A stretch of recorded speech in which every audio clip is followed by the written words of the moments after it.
Hey you guys, and welcome back to my channel. So today I'll be showing you guys how I straighten my own hair. It's been an entire year since I've had it straightened, so I figured, why not? But by no means am I saying this is the best or safest way. I'm just showing you all how I personally do it. So I had already washed and moisturized my hair the night before, and I had sectioned it off into 4 braids.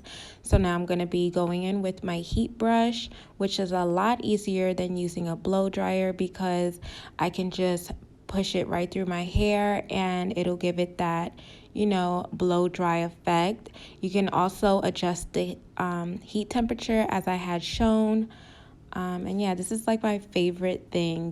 Has become such a lifesaver for me because it's so hard for me to use a blow dryer. I don't know why, but it's just a lot of work and it puts a lot more tension on my scalp. This is a lot easier for me, so yeah. Everything else is pretty much self-explanatory, so I'll let you guys watch. But just an FYI, if you want your hair to be super lightweight and flowy, I would suggest to use a lot less moisturizer because it'll weigh down your hair if you put too much, oils or grease. However, I have to do it on my hair because my hair tends to get really dry. So if I don't do it, my hair will start to break off.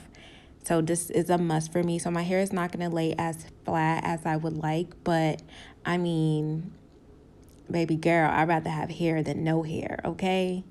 But yeah, I hope you guys all enjoy the rest of the video.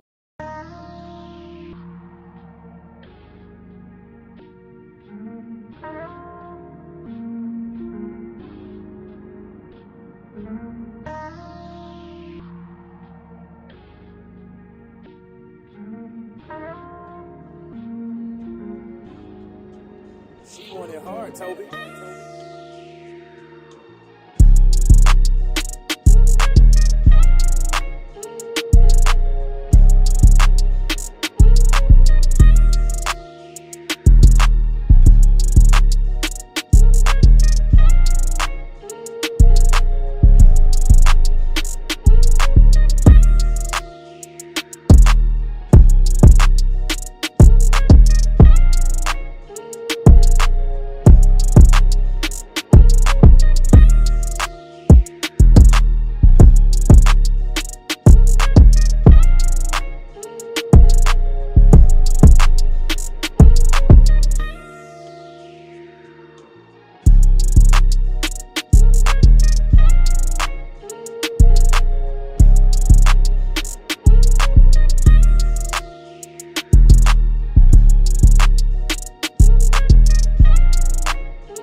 She want it hard, Toby.